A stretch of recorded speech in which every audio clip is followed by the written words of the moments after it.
SCP-184 Object Class Euclid. Description: SCP-184 is a small, smooth metallic object, 10 cm tall and 10 cm wide, in the shape of a dodecahedron. Each face of the figure has a circular hole in the centre, and a small sphere is attached to each vertex. SCP-184 is made of an unknown but highly magnetic alloy, about as hard as brass. When inside an enclosed structure, SCP-184 expands the structure's inner dimensions without altering its outer dimensions. SCP-184 will increase the inner dimensions of any enclosed structure by several hundred meters each day, beginning 1 hour after entry into the structure. Initially, SCP-184 only extends the walls out, causing rooms to become much larger without adjusting the height of the room. This expansion continues until the original dimensions of the room have been tripled.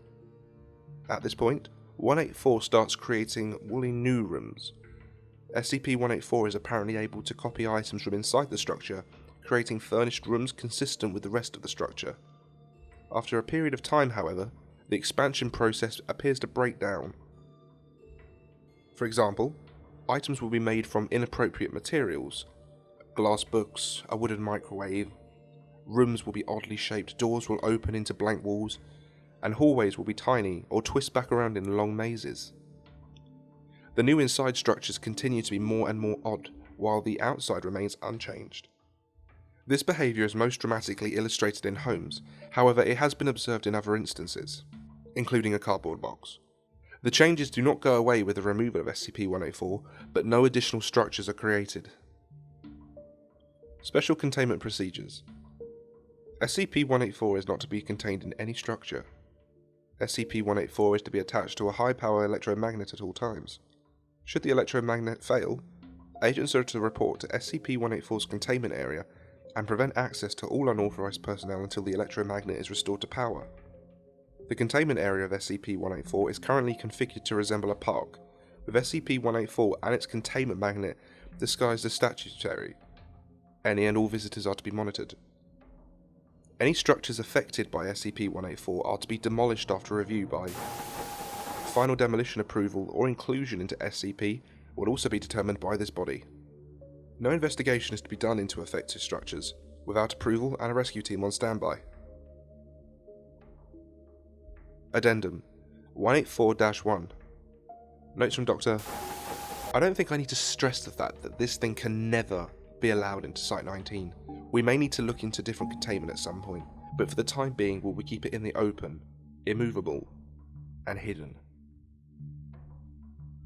Addendum 184-2. Locations of interest.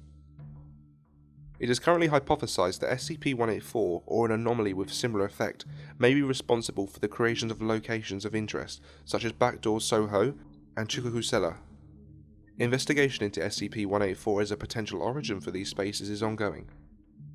Addendum 184-38-RB. Notes on recovery. SCP-184 was recovered in Kowloon walled city in June of. Reports of the city's bizarre and explosive growth attracted operatives, who soon learned of SCP-184, held in the possession of. After several police crackdowns, Mobile Task Force Zeta-9 was dispatched and recovered SCP-184 with minimal losses. The final effect of exposure to SCP-184 on both the city and inhabitants may never fully be understood, due to the reckless actions of the local law enforcement, which destroyed several affected sections of the city before operatives could take action to prevent it. Interviews with residents yielded minimal information, with a communal wall of silence being the major response. A few documents indicated that SCP-184 could be brought into homes and allowed to affect the dwelling for £50 per half hour. These documents were unconfirmed by residents. Addendum 184-38-RB-S. Additional documentation. Personal log of Gordon Richards, member of Mobile Task Force Zeta-9, the Mole Rats. Date: June the 3rd. Dispatched to the Kowloon walled city to recover an object and document anything affected by it. I've never seen such a horrible place. The filth is everywhere. Whole rooms and even structures made of garbage. If you crack your suit for even a second, you get flooded by the smell of smoke, cooking sweat, machine oil and excrement. Henry fell into a pit used as a sewer on the ground level after breaking through a trash hallway. He was fine, the suit was just filthy. But he threw up and had to be removed. I'm not sure if he's going to work out. Everyone here avoids us like the plague, or darts out to throw trash or insults. They are a tribe, and a territorial one at that. The sheer crush of humanity is intimidating. I'm glad I have a suit between me and them. The object is supposed to be somewhere in the core of this mess, but getting there is going to be tricky. June the 4th. Local law enforcement led by agents did a bunch of raids last night, cleared people out of some of the areas we need to go in. But there are so many people here it's hard to notice any difference. Yesterday's recon helped uncover a couple of homes affected by this thing. They don't look like much, the same squalid homes as everyone else, but they are too big inside. It's an odd feeling, standing with your hand on the wall and knowing that by all rights you should be 6 feet outside the structure in mid-air. Henry is better today, but seems really jumpy. Lev took him aside and talked to him last night, and I hope it helped. I'm getting worried about him. Caught him muttering to himself over the radio today. Told him to knock it off, but didn't report it. Maybe I should have. I think I'm going to ask for him to be put on a different unit after this. Deep recon this evening. We're splitting up to try and hunt down where they are storing this thing. Lev and I pulled the short stick and we have to hike it around the sewer system. Honestly, it can't be any worse than topside. At least I won't have to keep seeing the blank, empty faces of these people. June the 6th. Henry is dead. We didn't get back until early this morning.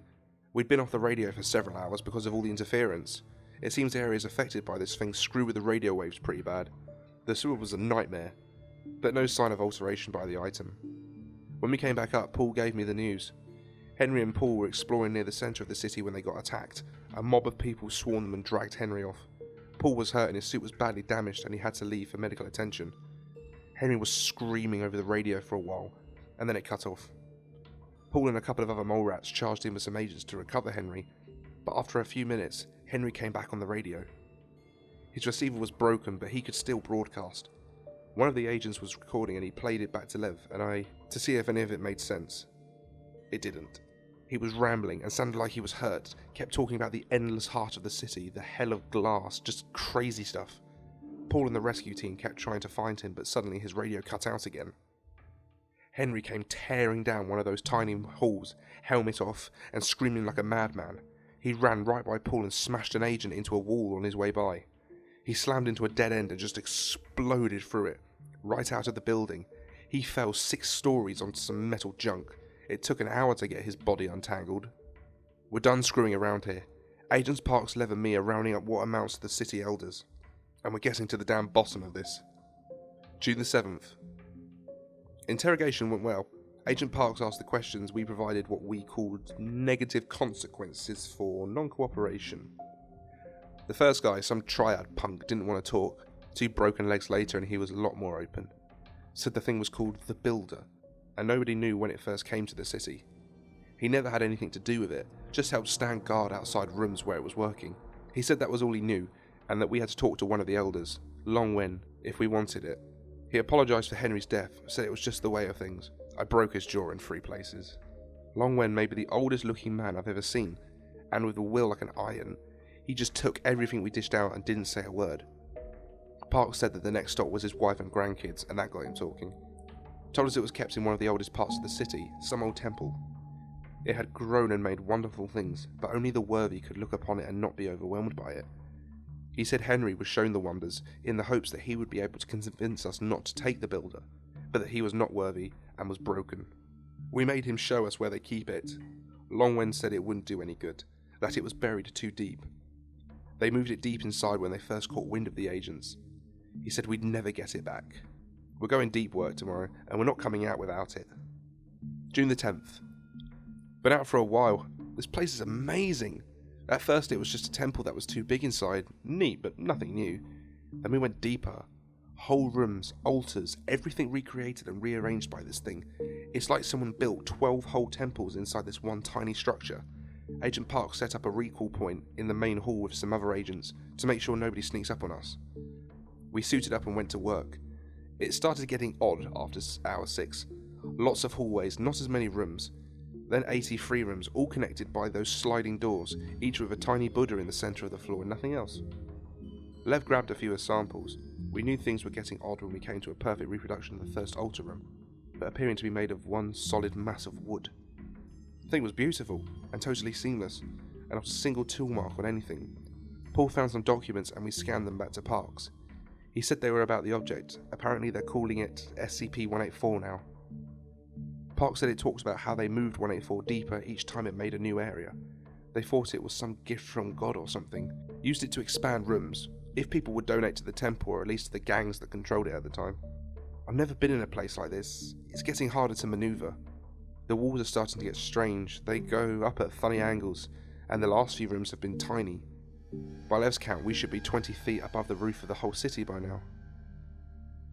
June the 12th. I'm getting sick of this place. Came to a branch yesterday, had to split the team. I drew the up hallway and set out. I'm not sure how long I've been climbing. The walls aren't regular anymore. They wave in and out like a frozen earthquake. Everything seems to be made of stone here. Managed to squeeze into a side room to catch my breath. Once I looked around, I saw everything was made of jade. It was all coloured right and had the right texture, but it was jade. Bed, chairs, tables, books, everything. I sat on the bed for 2 hours and didn't think. I got up and smashed the jade lamp that was probably worth more than my life and left. I'm not feeling well. I feel really disconnected here, like an astronaut or something. It's not like other areas I've been in. Never felt so alone. I'm fine, I know that. It's Henry's dying, the whole rotting city outside, and me being alone and able to think too much. Rats are tested for mental stability, and I passed with flying colours. It's just my nerves. I'm sitting on a chair made of a dragon statue, writing on a table made of super dense paper, and I am fine. Date unknown. I've been out too long. Food low. Water low. Not out yet, but getting there. Hearing things. Keep thinking I hear voices. Been climbing for days.